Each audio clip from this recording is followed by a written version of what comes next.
오늘은 우리 주님께서 가르쳐 주신 기도문 마지막에 있는 내용으로 나라와 권세와 영광이라고 하는 제목으로 함께 말씀을 나누도록 하겠습니다.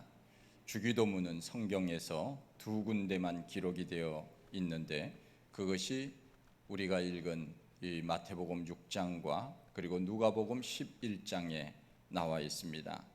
오늘 성경을 자세히 보면 나라와 권세와 영광이 아버지께 영원히 있사옵나이다 아멘이라고 하는 그 내용에 가로가 있는 것을 볼 수 있습니다. 이 부분을 마지막 이 가로가 쳐져 있는 이 부분을 우리는 흔히 영광송 혹은 송영이라고 부르는데 누가복음 11장에 나와 있는 주기도문에는 이 내용이 없습니다. 마태복음 6장에는 이 내용이 괄호 안에 들어가 있는 것을 볼 수 있습니다. 그 이유가 무엇일까 궁금합니다. 그것은 이 성경의 사본에 대한 문제입니다. 성경이라고 하는 것, 우리 손에 들려있는 이 성경은 원본이라고 하는 것이 없습니다. 원본에서 필사한 사본을 근거로 하여서 지금 전 세계 번역본들이 남아 있습니다. 원래 그 사본, 시내산 사본, 바티칸 사본 혹은 베자 사본이라고 불려지는 이 권위 있는 사본들이 있는데 헬라어 성경의 사본들에는 이 마지막 괄호친 부분이 생략이 되어 있습니다. 우리 교회가 지금 성경을 필사하고 있습니다. 성경을 쓴다고 하는 것 참 쉬운 일이 아닙니다.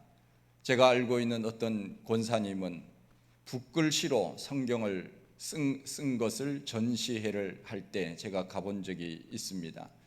붓글씨라고 하는 것은 먹에다가 붓으로 성경을 쓰는데 그 한지에다가 성경을 쓰게 되면 점 하나라도 잘못 찍게 되면은 그것이 다시 써야 되는 그런 어려운 과정이 붓으로 성경을 쓰는 것인데 무려 성경 66권을 붓으로 다 썼다고 하는 것이 얼마나 저는 그것을 보면서 감동을 받았는지 모릅니다. 그것을 쓰면서 여기에 정성과 하나님을 사랑하는 마음, 그것이 없이는 어떻게 매일같이 붓으로 그것을 먹을 묻혀서 쓸 수 있을까? 그 정성을 생각하면 하나님께서 참 기뻐하시겠다 하는 생각을 해보았습니다. 우리가 성경을 보고 쓰다가도 잘못하면은 한 줄을 빼먹거나 혹은 한 눈을 팔고 쓰다 보면 쓰던 것을 또 쓰고 있는 것을 보게 됩니다.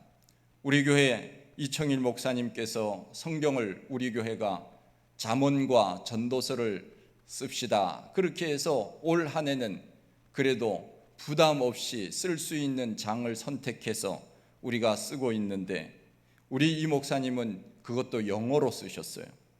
그것도 잠언 전도만 쓰기로 했는데 아가서까지 그렇게 쓰셔서 제출을 하셨는데 참 대단하다는 생각이 듭니다. 성경을 베껴서 쓴다고 하는 것은 쉬운 일이 아닙니다. 이 괄호친 부분은 어떤 사본에는 이 말씀이 있고 어떤 사본에는 없기 때문에 그것을 후대 사람들에게 정확하게 표현하기 위해서 어떤 사본에는 있기도 하고 없기도 했지만은 그러나 있는 것이 사본에 있기 때문에 이 부분은 가로를 치는 것이 후대 사람들에게 정확하게 전달이 되겠다 하는 의미로 가로를 친 것입니다. 성경은 여러 가지 사본이 있습니다. 특히 마태복음의 사본은 수백 개가 됩니다. 그리고 신구약 성경을 다 합한 사본은 10,000개가 넘습니다. 그 사본들이 조금씩 다 다릅니다. 그 사본이 조금씩 다르지만 그러나 종합적으로 살펴볼 때 그 내용이 거의 일치한다는 것입니다. 수많은 사람들이 원본을 베껴 쓰고 그 원본은 지금 어디 있는지는 모르지만 그 사본들이 거의 일치한다고 하는 것은 이것은 다시 말해서 원본과 같아 하는 그 말입니다. 그래서 이것이 정경으로 채택이 되었는데, 그런 면에서 수많은 사본들을 각각의 사람들이 그것을 썼지만은 나중에 종합을 해보니까 서로 만나서 회의를 한 적도 없고, 서로 만나서 토론을 해서 이것은 더하고 이것은 빼자 한 것이 없었지만, 그 사본들을 보니까 전부 거의 일치하는 것을 보게 됩니다. 이것은 무엇을 의미합니까? 이것은 성경은 오류가 없는, 틀림없는 하나님의 말씀이다. 성경은 정확무오한 하나님의 말씀이다. 수많은 사람들이 각각의 장소에서 사본들을 발견하여서 그것을 베껴 썼는데, 종합을 해보니까 이게 거의 일치한다고 하는 것, 이것은 사실 있을 수가 없는 일이지요. 다시 말하면 성경이라고 하는 것은 거의 오류가 없는 정확한 원본을 기준으로 하여서 기록한 책, 이것이 바로 오늘 우리가 가지고 있는 이 성경이라고 말할 수 있습니다. 우리는 이 마지막 부분, 성령 가로친 이 부분에 대해서 우리가 몇 가지 살펴보기를 원합니다. 첫째는 나라가 아버지의 것이라 그렇게 말씀하고 있습니다. 이미 우리는 10절 말씀에서 나라가 임하시오며, 여기에서 보았듯이 하나님의 나라는 하나님의 주권이 이루어지는 영적인 왕국, 그것이 바로 하나님의 나라입니다. 제가 주기도문 설교의 3번째 시간에 나라가 임하게 해 주십시오 하는 설교에서 하나님의 나라는 이미 온 하나님의 나라가 있고 아직 오지 않은 하나님의 나라가 있다고 했습니다. 이미 온 하나님의 나라는 어떤 나라냐? 내 마음속에 예수 그리스도를 모시고 있다면 찬송가에 나와 있는 것처럼 초막이나 궁궐이나 내 주 예수 모신 곳은 그 어디나 어디입니까? 하늘나라라고 하는 표현처럼 내가 이 땅에 살지만 천국에 아직 가지 않았지만, 그러나 내 마음속에 예수 그리스도를 영접하고 살 때에 이미 내 마음에 천국이 와 있다 하는 것이 이미 온 천국입니다. 그러나 오지 않은 하나님의 나라, 그 천국은 사실 우리가 아직 경험하지 못한 천국이 있는데, 그때는 언제 경험을 하느냐? 우리가 우리의 몸이 새로운 존재로 변화되어 하늘나라에 맞는 옷으로 갈아입고 그 나라에 갈 때, 여기가 바로 하나님이 예비해 두신 새 하늘과 새 땅이구나. 처음 하늘도 없어졌고 처음 땅도, 처음 바다도 없어졌고 새로운 나라, 새로운 하늘과 새로운 땅이 펼쳐지도다. 요한계시록에 나와 있는 것처럼 그 나라가 우리가 아직 가지 않은 나라, 아직까지 오지 않은 하나님의 나라라고 말할 수 있습니다. 그런 의미에서 우리는 이미 온 하나님의 나라를 이 땅에서 경험하고 사는 동시에 오지 아니하는 영원한 하나님의 나라를 우리는 날마다 소망하고, 눈물도 고통도 슬픔도 죽음도 없는 그 나라를 오늘 사모하며 살아가고 있지 않습니까? 그런 의미에서 나라가 아버지의 것이라고 하는 것은, 천국이라고 하는 것은 하나님이 통치하는 그런 나라라고 하는 것입니다. 지금은 공중권세 잡은 마귀의 세력이 하나님의 나라를 방해하기도 하지만, 주님 재림하신 그날은 마귀의 세력은 완전히 멸하고 완전한 하나님의 통치가 이루어지는, 우리가 원했던 그 나라, 완전한 흠이 없고 완전 무결한 그 하나님의 나라가 우리에게 주어질 것이라고 하는 사실입니다. 그 나라의 주인은 바로 하나님이시며, 그 하나님의 자녀된 우리도 그 나라의 주인공이 될 것입니다. 우리는 지금 대한민국이라고 하는 나라에 살고 있습니다. 외국에 나가서 사람들이 묻습니다. 당신은 어느 나라에서 왔습니까? 어느 나라 사람입니까? 그렇게 물으면 우리는 대한민국에서 왔습니다. I am from Korea. 그렇게 이야기를 하지 않습니까? 우리에게 나라가 있다고 하는 것 얼마나 감사한 일인지 모릅니다. 자다가 깨어나도 감사한 일입니다. 이런 재미있는 이야기가 있습니다. 어떤 한국 사람이 외국에서 뭘 잘못을 했는데 그 나라 사람이 물었답니다.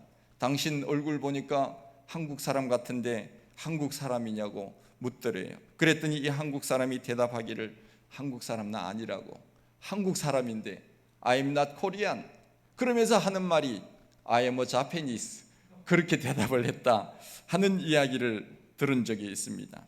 나는 한국 사람이 아니고 일본 사람이다. 외국에 가서 잘못한 일이 있으면 이렇게 대답하시면 돼요. 사실 이렇게 하면 안 되죠. 우리가 나라가 있다고 한다는 것, 이것은 참 얼마나 감사한 일인지 모릅니다. 나라가 없으면 우리가 외국에 갈 수가 없습니다. 나라 없는 백성을 그 어느 나라에서 받아주겠습니까? 외국으로 여행을 간다고 해도 나라가 있기 때문에 외국에 여행을 갈 수가 있습니다. 나라가 없으면 자유롭게 외국을 갈 수가 없는 것입니다. 마찬가지로 우리는 이 나라에서 나라의 백성으로 우리는 떳떳하게 살아갑니다. 물론 제3세계 여러 나라에서 온 사람들은 여기에 영주권이나 혹은 시민권이 없기 때문에 불안한 그런 삶을 살아가는 사람도 있지만은, 그러나 우리에게 이 나라에서 살 수 있는 그러한 시민권이 있다고 한다면 우리는 당당하게 살아갈 수 있는 것 아니겠습니까? 마찬가지로 하나님의 나라라고 하는 것은 하나님이 주인 되는 나라, 하나님이 통치하는 나라, 하나님의 자녀된 우리가 당당하게 살아가는 그 나라가 하나님께서 우리들에게 주어졌다고 하는 사실이 얼마나 감사한 일인지 모릅니다. 그래서 이 나라는 바로 하나님이 통치하시는 대한민국이며, 이 나라는 우리의 하나님이 주인 되시는 나라이고 하나님의 주권이 임하여서 오늘 우리가 이 땅을 살고 있다고 생각할 때 하나님의 자녀된 우리가 얼마나 감사한 일이냐 하는 것입니다. 둘째는 권세가 영원히 아버지의 것입니다. 권세라고 하는 것, 이것을 영어로는 파워라고 말할 수 있습니다. 마가복음 16장에 보면 성도들이 가지는 권세에 대해서 말씀을 하고 있는데, 뱀을 씹으며 무슨 독을 마실지라도 해를 받지 아니하며 병든 사람에게 손을 얹은즉 나으리라 성경은 말씀하고 있습니다. 권세라고 하는 것, 이것은 어디에서 나오느냐? 바로 하나님께서 우리들에게 주시는 권세입니다. 우리가 권세를 행한다고 하는 것, 뱀을 짚으며 무슨 독을 마실지라도 해를 받지 아니하고 병든 사람에게 손을 얹은즉 낫는다고 하는 이 권세는 누가 주신 것이냐? 바로 하나님이 우리에게 주셨다고 하는 사실입니다. 성도님들이 종종 목사님 기도해 주십시오, 제가 아픈 곳이 있는데 기도해 주십시오, 제가 믿음이 없을 때는 두려웠습니다. 아니 내가 기도한다고 낫나? 그런 생각이 들어서 기도하기를 주저했던 적이 있었습니다. 그러나 그것이 저의 믿음 없는 행동이었습니다. 그러나 지금은 제가 자신 있게 기도합니다. 왜냐하면 제가 낫게 하는 것이 아니고, 그때는 믿음이 없을 때는 내가 낫게 하는 줄 알고 두려워서 감히 기도하지 못했지만, 알고 보니 하나님은 나를 통하여 하나님의 권세가 그 사람에게 임함으로 병이 낫게 하는 줄 이제는 알았지만은 그때는 몰랐기 때문에 아마 그런 생각을 했는지 모릅니다. 하나님께서 병을 고쳐주는 권세, 그것도 하나님께서 우리의 손을 통하여서 낫게 하시는 것이지 내가 낫게 하는 것은 아니지요. 모든 권세는 그런 의미에서 하나님으로부터 나온다고 하는 말입니다. 우리가 하나님께 기도하는 근거는 모든 권세가 아버지의 것이며 아버지께서는 능치 못할 일이 없다는 믿음에 근거하여 하나님, 오늘 우리가 하나님 앞에 기도하오니 하나님 우리의 기도를 들어주십시오. 모든 권세, 모든 힘, 그것이 하나님께 있는 줄 알고 우리가 그분께 도움을 요청하는 것, 이것이 기도 아닙니까? 그래서 기도라고 하는 것은 믿음에 근거한 기도, 이것이 필요합니다. 마가복음 9장을 보면 악령에게 사로잡힌 아이의 아버지가 예수님께 찾아와서 이렇게 이야기를 합니다. 하실 수 있다면 내 아이의 병을 고쳐주십시오. 간청을 할 때 예수님께서 대답하십니다. 할 수 있거든이 무슨 말이냐? 믿는 자에게는 능치 못할 일이 없느니라. 이것이 바로 아버지의 권세입니다. 아버지의 그 권세를 가지고 예수님께서 병자를 고치신 것입니다. 권세를 가진 사람은 못하시는 것이 없습니다. 우리 하나님이 못하시는 것이 뭐가 있겠습니까? 그 권세는 우리의 아버지 되시는 하나님께 있다는 것입니다. 그러기에 우리는 자신감 있게 이 세상을 살아야 됩니다. 수많은 사람들이 우리를 방해하고 고난을 주고 환난을 준다고 하더라도 우리 아버지의 권세는 위대하다. 우리의 하나님이 계시기에 우리가 능히 이겨나갈 수 있다. 우리는 언제나 그 믿음을 가지고 그 아버지의 권세를 믿고 우리는 이 세상을 살아야 될 줄로 압니다. 우리는 그런 믿음으로 살아야 됩니다. 종교개혁을 했던 마틴 루터는 45살이던 1529년에 부패한 가톨릭 교회와 맞서 싸운다고 하는 것이 너무나도 힘이 들어서 절망 가운데 빠졌습니다. 교황의 법정에 서기 바로 전날 밤 극심한 좌절감 속에서 하나님 앞에 기도했습니다. 하나님 도와주십시오. 그때 하나님의 권세가 그의 영혼을 사로잡는 경험을 하게 되었고 그는 일어나서 하나님이 주신 영감을 통하여 시를 쓰게 되었습니다. 그것이 바로 우리가 부르는 찬송가 585장에 나와 있는 내 주는 강한 성이요 방패와 병기 되시니 큰 환난에서 우리를 구하여 내시리로다. 이 장수 누군가 주 예수 그리스도 만유의 주시라. 당할 자 없으니 반드시 이기리로다. 그러면서 이 찬송시를 썼습니다. 루터가 어떻게 그 권세 있는 로마 교황청을 상대하여 이길 수 있겠습니까? 그러나 루터는 절망과 좌절 가운데 있을 때 하나님께서 그에게 용기를 부어주심으로 그에게 권세를 주심으로 그 누가 나를 당할 수 있으랴. 이 장수 누군가 주 예수 그리스도 만유의 주시니 당할 자 없으니 반드시 이기리로다. 모든 권세는 하나님께서 나에게 주시는 줄 알고 용기를 가지고 그가 보름스 법정에 나가지 않습니까? 보름스 법정에 가서 그가 이렇게 이야기를 합니다. I am here. 내가 지금 여기 있습니다. God help me. 하나님 나를 도와주십시오. 결국은 종교개혁을 승리했던 그러한 루터가 아닙니까? 모든 권세는 하나님이 주신 것이며 우리 하나님께로부터 온다는 것을 우리는 알고 그 권세를 믿고 우리는 나가는 것입니다. 어린아이들이 밖에 나가서 형들과 놀다가 형이 한 대 때렸습니다. 키 큰 형, 나이가 많은 형이 때리면 이 아이가 어떻게 당할 수 있겠습니까? 이 아이가 울면서 집으로 갔습니다. 누구를 데리고 왔겠습니까? 아버지 데리고 왔죠. 아버지 데리고 와서 형이 때렸어. 아버지가 뒤에 딱 서 있습니다. 그랬더니 이 아이가 용기를 가지고 그 형을 한번 때렸습니다. 그 용기가 어디서 나는 겁니까? 아버지 백 믿고 하는 거지요. 아버지가 없었다면 어떻게 그런 용기가 생길 수 있겠습니까? 그렇습니다. 우리는 용기가 없습니다. 그러나 하나님 주시는 그 용기와 권세가 있기 때문에 우리가 이 세상을 넉넉히 이겨나갈 수 있는 것 아니겠습니까?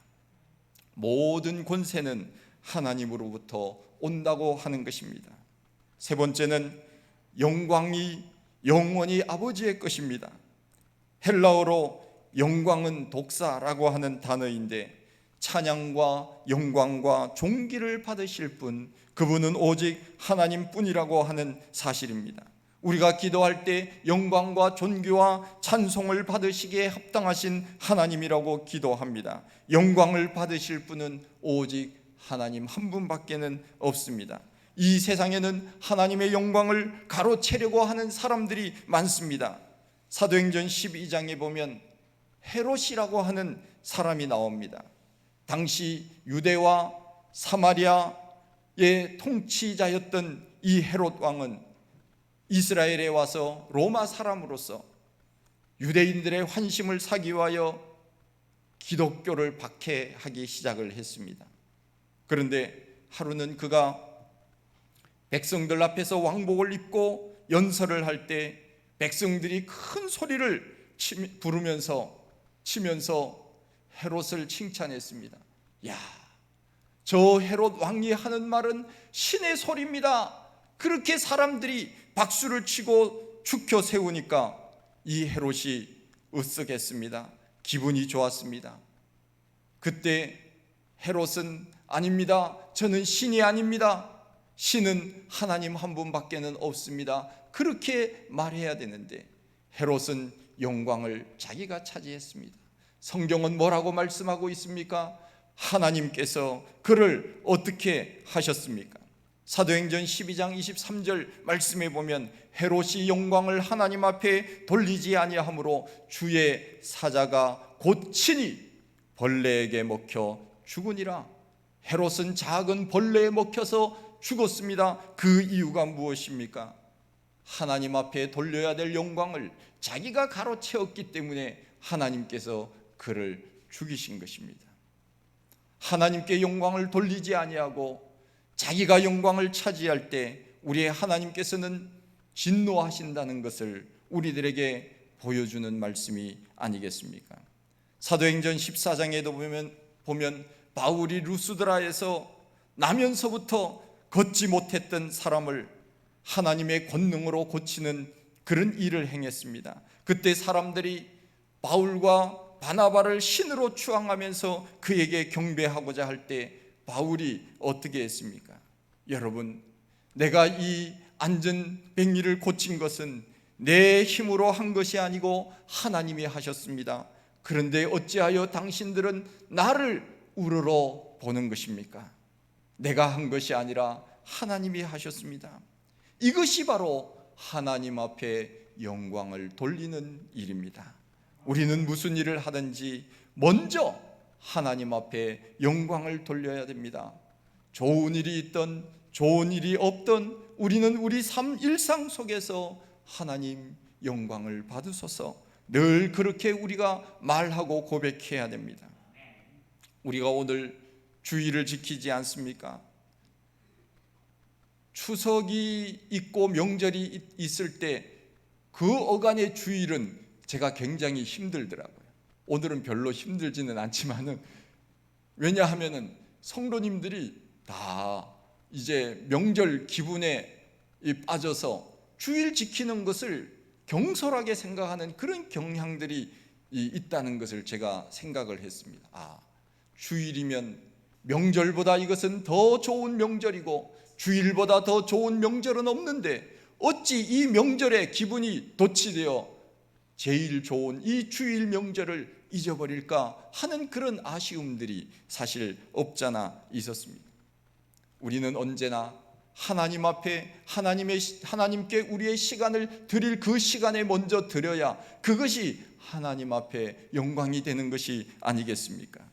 주일은 일주일의 첫날입니다. 첫날을 하나님 앞에 드리고 한 주간을 시작하는 것이 바로 하나님께 영광을 돌리는 것입니다. 하나님을 먼저 생각하고 행동하는 것, 이것이 하나님이 영광을 받으시는 일입니다. 영광은 영원히 하나님이 받으셔야 합니다.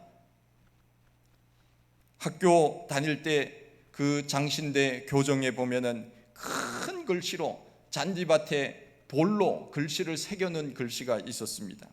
주님만 따르리, 그리고 난 다음에 솔리 데오 글로리아 라고 하는 그 글씨를 하얀 그 색깔로 이렇게 땅바닥에 써놓은 그런 글이 있습니다.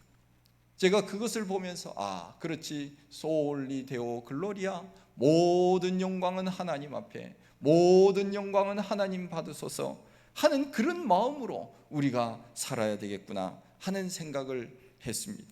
모든 영광은 하나님이 받으셔야 됩니다. 우리가 가로채서는 안 되는 것입니다. 마지막으로 주기도문 끝에는 아멘이라고 하는 것이 있습니다. 우리가 기도할 때 아멘 하고 기도하지 않습니까? 이 말은 진실로 그러합니다, 그렇게 될 줄 믿습니다 하는 말입니다. 또는 충성을 바칩니다 하는 결단의 뜻이기도 합니다.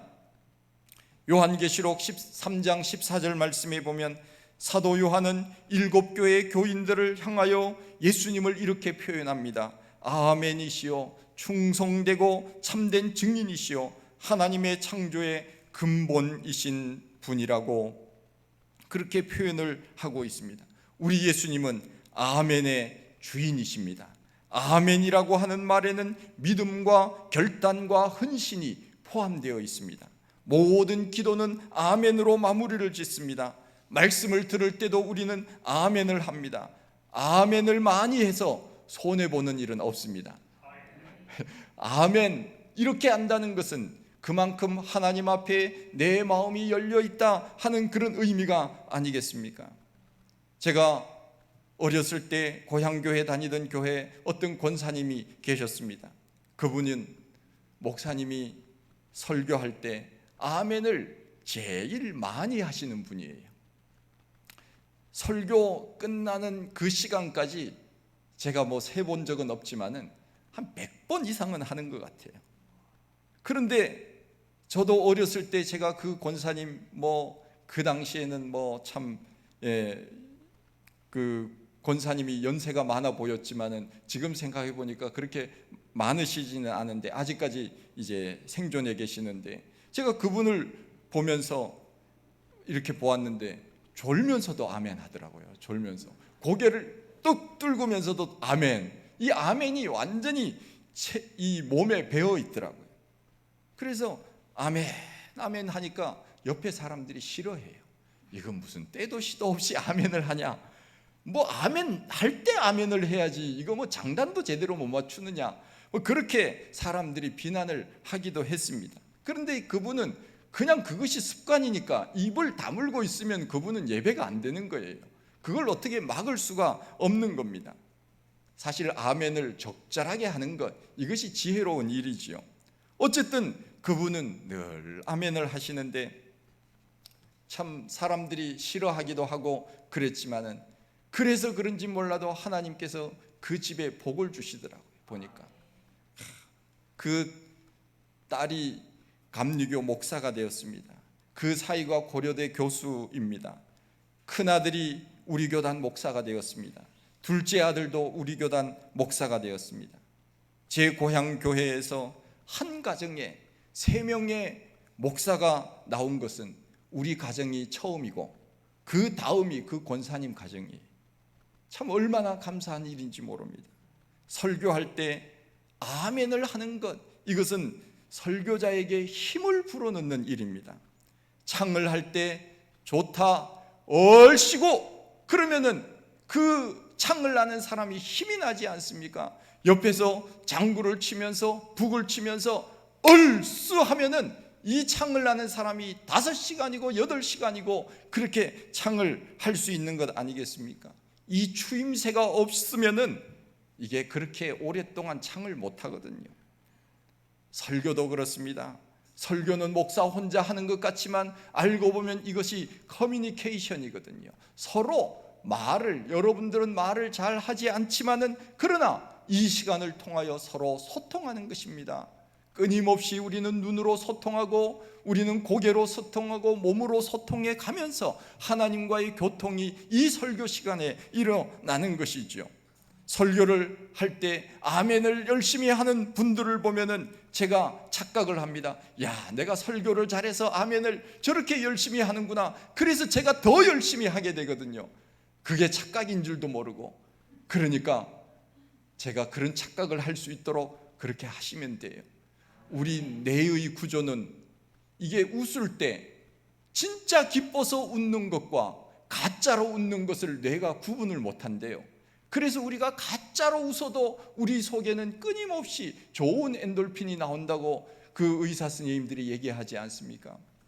그런 것처럼 우리도 아멘을 하면은 우리 마음속에 기쁨이 생기고요, 감사가 생기고요, 또 믿음이 생기고요, 하나님 앞에 우리의 마음을 드리는 그러한 모습으로 우리가 살아갈 수 있는 것이 아니겠습니까? 우리 예수님께서 가르쳐 주신 이 기도 마지막 부분 성령에는 나라가 하나님의 것입니다. 이 우리가 살고 있는 이 나라도 하나님의 것이요, 우리가 영원히 아직 가지 않은 그 나라도 하나님의 것이고, 모든 권세는 하나님으로부터 나오는 것이며 모든 영광은 하나님이 받으신다고 하는 것을 우리는 잊어서는 안 됩니다. 우리는 언제나 그 하나님의 나라를 구하고 사십시다. 그 권세를 구하고 사십시다. 그분께만 영광 돌리며 사십시다. 그리고 아멘의 신앙을 가집시다. 그 나라와 그 권세와 그 영광의 축복이 우리 모두에게 나타나기를 간절히 축원드립니다. 하나님 아버지, 크신 은혜와 사랑을 감사합니다. 우리 예수님께서 우리들에게 기도를 가르쳐 주실 때 이와 같이 기도하라, 하나님을 아버지라고 부르라, 그리고 내 이름으로 기도하라, 그리고 아멘으로 화답하라, 우리들에게 가르쳐 주신 그 기도의 내용들을 기억하면서 우리가 이 땅에서 비록 영원한 하나님의 나라는 우리가 그곳에 가서 경험해야 할 일이지만, 그러나 이 땅을 살아가면서도 하나님의 나라를 경험하고 하나님의 권세를 경험하고 우리의 하나님이 주신 은혜와 복을 경험하며 믿음으로 하나님 앞에 영광 돌리며 살아가는 우리 모든 성도님들이 다 되게 하여 주옵소서. 예수님 이름으로 기도하옵나이다. 아멘. 찬송 331장.